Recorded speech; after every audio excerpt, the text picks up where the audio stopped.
గిద్దలూరు సంబంధించినటువంటి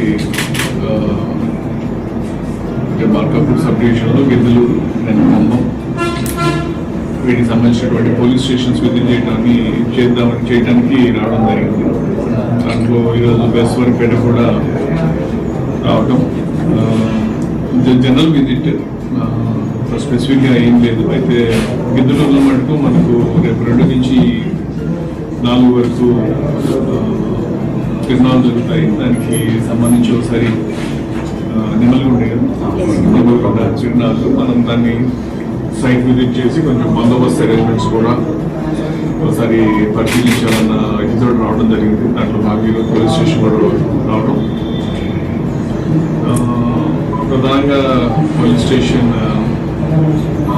దాని యొక్క పరిశుభ్రత, అలాగే స్టేషన్ హౌస్ ఆఫీసర్ యొక్క పర్ఫార్మెన్స్ బేసిక్ రివ్యూ చేసుకోవడానికి వచ్చాను.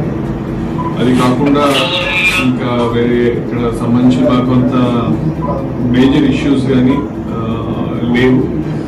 బై అండ్ లార్జ్ పోలీసింగ్ బాగానే నడుస్తుంది, ఎక్కడ ఎటువంటి ఇది లేదు. అయితే కొన్ని విషయాల పట్ల మనము మార్కాపూర్ జిల్లాకు సంబంధించి పోలీసులందరూ కానీ ఎక్కువ ఫోకస్ పెట్టి వర్క్ చేయడం జరుగుతూ ఉంది. దాంట్లో ప్రధానంగా రోడ్ సేఫ్టీ ఒకటి.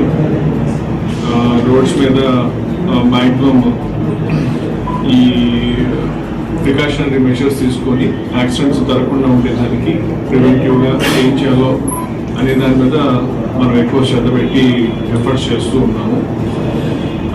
సెకండ్గా వచ్చి ప్రజలకి శాంతి భద్రతల పట్ల నమ్మకం కలిగే విధంగా, శాంతి భద్రతలు ప్రివేల్ అయ్యే విధంగా కూడా మనం ఏదైతే basic policing, visible policing, enforcement ఏవైతే చేయాల్సి ఉన్నాయో అవన్నీ కూడా మనము బాగా చేయడం జరుగుతూ ఉంది.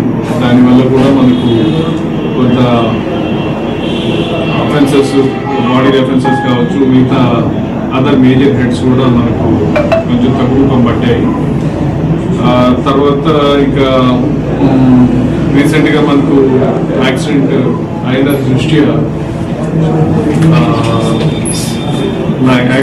దృష్ట్యా కొంచెం ప్రైవేట్ ట్రావెల్స్ యొక్క భద్రత, అట్లాగే ఇందాక చెప్పినట్టు రోడ్ సేఫ్టీలో భాగం అది కూడా. వాటికి సంబంధించి కూడా మనము విస్తృతంగా తనిఖీలు చేస్తాము. ప్రతిరోజు కూడా ఒకప్పుడు ఎప్పుడైనా అకేషనల్గా చేసేదాన్ని ఇప్పుడు రోజువారీ కార్యక్రమంగా పెట్టుకున్నాము.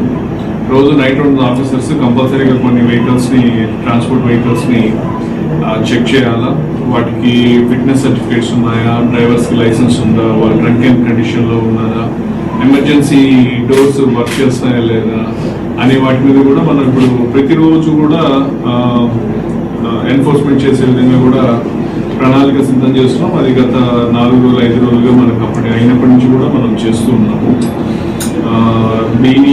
మీ ద్వారా ప్రజలందరికీ కూడా విజ్ఞప్తి చేసేటట్టు వారు కూడా బస్సులో ప్రయాణించేటప్పుడు కొంచెం మెలకువగా ఉండటం, ఆ డ్రైవర్ యొక్క ప్రవర్తన పట్ల కొంత అవగాహన కలిగి ఉండటం, వాళ్ళు ప్రాపర్గా ఉన్నారా లేదా, ఎక్కడైనా ఏదైనా కానీ బస్సులో వాళ్ళు లోపాలు కానీ ఏదైనా గమనించినట్లయితే కంట్రోల్ రూమ్ కూడా ఫోన్ చేసి ముందుగా ఇట్లా ఉంది, బస్ కండిషన్ ఇలా ఉంది, కొంచెం ఏదైనా చెప్పినట్లయితే కూడా మనం కూడా రోడ్ ట్రాన్స్పోర్ట్ అథారిటీస్ తోటి కొంచెం ముందుగానే చెప్పి దాన్ని కొంచెం చెక్ చేసి వాటిని కొంచెం సర్దుబాటు చర్యలు కావచ్చు, లేకపోతే దిద్దుబాటు చర్యలు కానీ చేయడానికి మనకు అవకాశం ఉంటుంది. కాబట్టి ప్రజలు కూడా దీని పట్ల కొంత అవగాహన ఉండాలా. అండ్ మిగతా వెహికల్ డ్రైవర్స్ అందరూ కూడా రోడ్ సేఫ్టీ పట్ల అప్రమత్తతోటి, జాగ్రత్తతోటి ఉండి ఎక్కడ యాక్సిడెంట్ జరగకుండా ఉండే విధంగా కొంచెం డ్రైవ్ చేయాలని చెప్పి కూడా మనం చేస్తాం. అట్లాగే 2 వీలర్స్ వాళ్ళు కూడా ఈ హెల్మెట్ ధరించి పోవటం,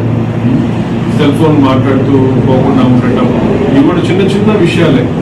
అండ్ మనం చాలా చోట్ల గమనించినట్లయితే మనకు రోడ్ యాక్సిడెంట్స్లో ప్రధానంగా ఏమవుతుందంటే కొత్తగా రోడ్స్ రావడం, హైవేస్, ఆ రోడ్డుకి దగ్గరలో ఉన్నటువంటి విలేజ్లో ఉన్న కొంత పెద్దవాళ్ళు అవగాహన లేకుండా టక్కన రోడ్డు మీదకి రావటం, అట్లాగే వెహికల్ కూడా రోడ్డు మీదకి వచ్చేటప్పుడు చూసుకొని ఆగి కొంచెం తక్కువ ఇదిలో మార్జిన్లో కట్ చేసుకొని కాకుండా సడన్ గా రోడ్డు మీదకి వచ్చేసి లాంగ్ కట్ చేసుకొని టర్నింగ్స్ తీసుకోవడం వల్ల కూడా సడన్ గా యాక్సిడెంట్స్ అవుతున్నాయి. కాబట్టి హైవేస్ మీద ఉన్నటువంటి ప్రజలు కూడా కొంచెం దీన్ని దీన్ని మనసులో పెట్టుకొని కొంచెం జాగ్రత్తగా ఉండాల్సిందని చెప్పి విజ్ఞప్తి చేస్తున్నాం. అట్లాగే ఇప్పుడు కరెంట్లీ మనం ఈ బెట్టింగ్ దాని మీద కూడా ఐపీఎల్ నడుస్తుంది కాబట్టి బెట్టింగ్ దాని మీద కూడా కొంచెం గట్టిగా మనము ఎన్ఫోర్స్మెంట్ చేస్తాం. ఈ మధ్యకాలంలో మనం దర్శి, నర్సరావుపేట, తర్వాత పోతే జిల్లాలో పలు ప్రాంతాలకు సంబంధించిన వాళ్ళని మనము అరెస్ట్ చేయటము, దాదాపు 6 మందిని అరెస్ట్ రిమాండ్కి పంపించాము.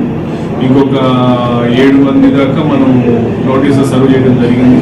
అట్లాగే చాలా మంది ఆడేటువంటి ఈ ప్లేయర్లు ఎవరైతే ఉన్నారో పంటర్స్ వాళ్ళని కూడా ఐడెంటిఫై చేసి వాళ్ళకు కూడా వాళ్ళ ఫ్యామిలీస్ తోటి వాళ్ళ ఫ్యామిలీ సమక్షంలో వాళ్ళకి కౌన్సిలింగ్ ఇచ్చి బెట్టింగ్కి దూరంగా ఉండే విధంగా కూడా మనము వాళ్ళకి అవేర్నెస్ చేయడం జరుగుతుంది. సో ఈ ద్వారా మా అధికారులందరికీ కూడా దీని పట్ల అప్రమత్తంగా ఉండి ఎన్ఫోర్స్మెంట్ బాగా చేయాలని చెప్పి కూడా సూచించడం. సో ఈ ప్రధానమైన ఈ విషయాల గురించి మనం ఎప్పుడు పోలీసు శాఖ మా జిల్లా పోలీసులందరూ కూడా ఈ విధంగా పనిచేయడం జరుగుతూ ఉంది. సో ఇంకా చాలా విషయాలు ఉన్నాయి, అవన్నీ కూడా బాగానే జరుగుతూ ఉన్నాయి. మీరు ఏమన్నా మీ సైడ్ నుంచి సూచనలు ఏమైనా ఉన్నట్లయితే దానికి నేను ఏమన్నా సమాధానం చెప్పాల్సి సూచన.